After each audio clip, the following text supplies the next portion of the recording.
Հոգևոր աճ։ Մենք կխոսենք հոգևոր աճի մասին։ Այսօր հոգևոր աճի զարգացման էվոլյուցիայի հասկացությունները դարձել են բավականին տարածված։ Կարելի է նույնիսկ ասել, որ դա դարձել է նորաձև միտում։ Շատ մարդիկ գնում են տարբեր սիմպոզիումների, դասընթացների, աշխատում են չակրաների հետ։ Մենք ձեր հետ կգնանք վերլուծության եղանակով, այսինքն մենք ձեր հետ կպարզենք, թե ինչ բաղադրիչներից է բաղկացած այս հոգևոր աճը։ Եթե նայենք տարբեր ժողովուրդների և ժամանակների տարբեր հոգևոր մշակույթներին, ապա առաջին հերթին հոգևոր աճը բարոյահոգեբանական առանցք է, այսինքն բարություն, մարդասիրություն, սեր։ Որքան էլ դա վերացական հնչի, իրականում դա առավել առարկայական, առավել կոնկրետ հասկացություն է։ Եվ ահա այս պարամետրերով մարդը էվոլյուցիայի ապրում։ Այսինքն, սկզբունքորեն բարոյական սկզբունքներ իրականացնելով, մարդը շարժվում է դեպի հոգևոր աճ և հոգևոր էվոլյուցիա։ Նա զարգանում է։ Նախ երիտասարդ էակից նա դառնում է հոգևոր արարած, ապա նա դառնում է մեծահոգի արարած և միայն դրանից հետո նա դառնում է հոգևոր էակ։ Սա է էվոլյուցիայի ուղին՝ բարության, մարդկության, սիրո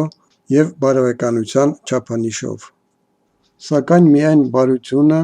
բավարար չէ լիարժեք հավասարակշռված հոգևոր աճի և էվոլյուցիայի համար։ Էթիկա-բարոյական առանցքը՝ բարություն, մարդասիրություն, սեր, երեք հիմնարար պարամետրերից միայն մեկն է։ Երբ մարդը բարի է, մարդկային է, նա սովորաբար հետաքրքրված է շրջակա աշխարհի դրական փոփոխություններով։ Այսինքն նա արդեն մտածում է ոչ միայն իր,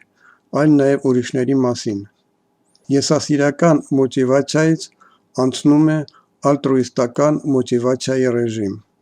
և մղում է իրեն ինչ-որ բան անել ուրիշների համար, ինչ-որ կերպ օգտակար լինել այլ մարդկանց, օգնելով նրանց։ Հիշեցնեմ նաև մեկ այլ ուղերձ, որ բարի մտադրություններով է հարթվել ճանապարհը դեպի դժոխք, այնպես որ բարությունը, իմաստությունն, ինչպես նաև տարբեր մարդկանց փորձը հուշում է, որ որոշ դեպքերում մտադրությունը, որոնք ներկայացվում են մաքուր մտքերով, ամենակեղծ միջոցներով, կարող են աղետի հետևանքներ ունենալ։ Բարությունը պետք է լրացվի ինչ-որ բանով, և այդ ուրիշ բանը իմաստությունն է։ Իմաստությունը հոգևոր աճի և էվոլյուցիայի երկրորդ հիմնարար հիմքն է։ Պարզապես բարի մարդ լինելով բավարար չէ, պետք է իմաստուն մարդ լինել։ Բարի, բայց հիմար մարդը չի կարող գտնվել հոգևոր էվոլյուցիայի բարձր աստիճանի վրա։ Եվ եթե նայենք այն մարդկանց, ովքեր տարբեր ժողովուրդների հոգևորության մեջ հասել են բարձր մակարդակների, բացառություն չէ նաև հայ հոգևոր մշակույթը, ապա կտեսնենք, որ դրանք բոլորը միավորված են իմաստության հասկացությամբ։ Բարության և իմաստության համադրության շնորհիվ է, որ մարդը կարող է ճիշտ նպատակներ դնել և ընտրել դրանց իրականացման ճիշտ մեթոդները։ Ուստի մեծ հաշվով հոգևոր ճանապարհը երկու կարևոր հիմնարար հիմքերի միավորում է՝ բարոյական ասպեկտը (բարություն, մարդկություն, սեր) և իմաստությունը։ Իսկ ի՞նչ է իմաստությունը։ Տարբեր բառարաններում մենք կարող ենք գտնել այս հասկացության տարբեր ձևակերպումներ, սակայն նրանք իմաստության միտքը բացահայտում են ոչ ամբողջությամբ և չեն կարող ընդգրկել ամբողջ հնարավորությունների և առավելությունների շրջանակը։ Իմաստուն մարդու մոտ աշխատում է և՛ միտքը, և՛ գիտակցությունը։ Միտքը տալիս է նրան հմտություն, իսկ գիտակցությունը տալիս է նրան բանականություն, այսինքն ըմբռնում։ Եթե մարդու գլուխը լավ է աշխատում, դա նրան չի դարձնում իմաստուն։ Իմաստունը ծնվում է ինտելեկտի և բարության բաղադրիչներից։ Երբ մարդը խելացի և միևնույն ժամանակ բարի է,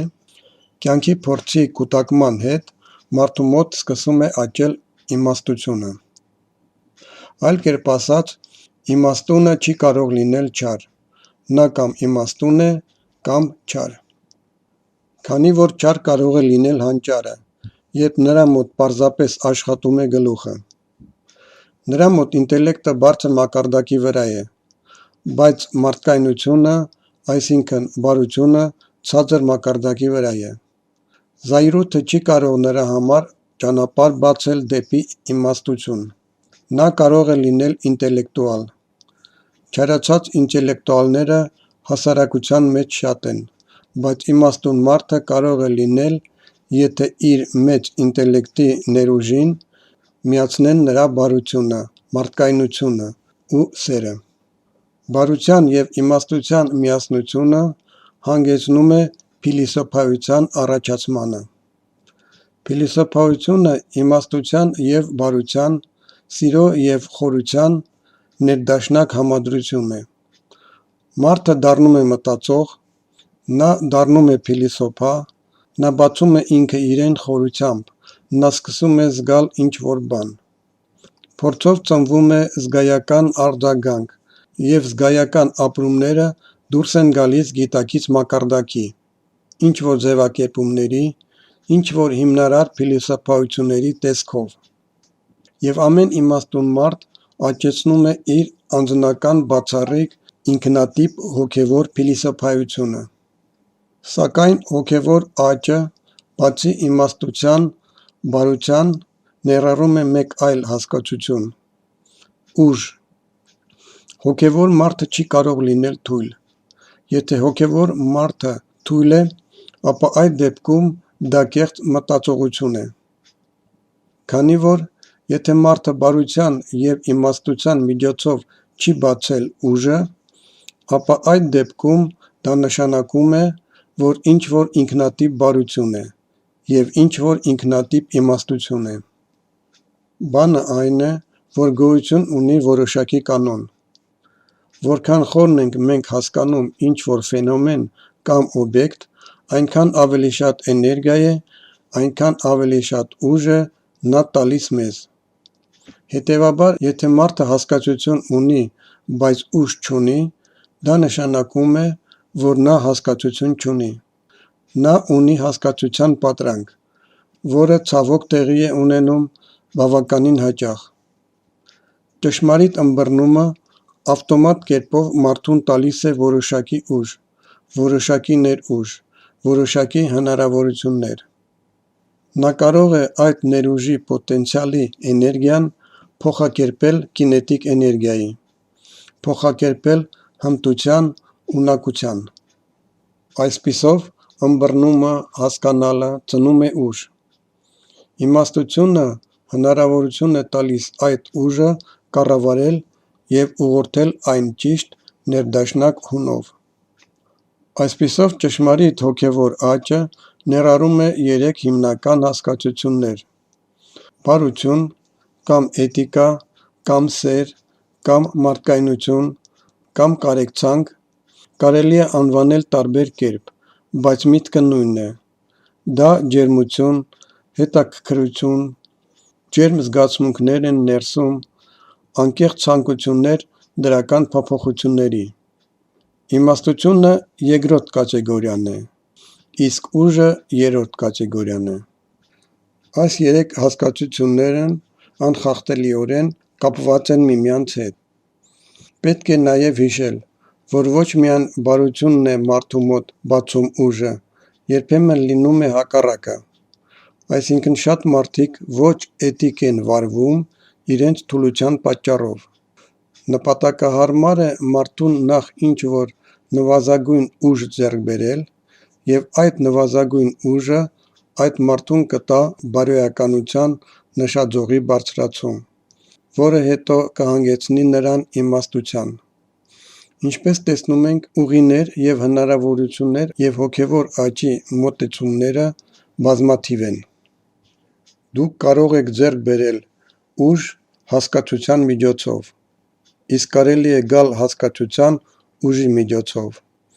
Դուք կարող եք իմաստություն ձեռք բերել բարության միջոցով, կարելի է ուժ ստանալ իմաստության միջոցով, երբ մարդը աճում է հոգևոր, էզոտերիկ, հոգեբանական, կախարդական պրակտիկաների օգնությամբ, կամ օգտագործելով յոգայի կամ որևէ մի այլ գործիքներ։ Նա նախ դառնում է ավելի ուժեղ, և այստեղ է, որ էներգետիկ ռեսուրսը, որ նրա մոտ հայտնվում է, նա փոխակերպվում է փոխըմբռնման, և էներգետիկ ուժի շնորհիվ է, որ մեծանում է իմաստության պարամետրերը։ Հետևաբար, կոմբինատորիկան կարող է լինել ցանկացած, կախված իրավիճակից և նպատակահարմարությունից։ Եզրակացությունը բավականին պարզ է։ Հոգևոր աճի համար պետք է 3 կատեգորիա՝ բարություն, իմաստություն և ուժ։ Եվ այն մարդը, ով անկեղծորեն իսկապես ձգտում է հոգևոր աճի և էվոլյուցիայի, այն մարդն է, ով անընդհատ աշխատում է իր վրա, բարձրացնելով նոր մակարդակի բոլոր այս 3 պարամետրերը։ Ահա թե ինչ է իրանից ներկայացնում հոգևոր աճը, կոնկրետ ու առարկայական, և հենց դրա ըմբռնման շնորհիվ է, որ հնարավորություն է բացվում հոգևոր աճն իրականացնել առավելագույն արդյունավետ։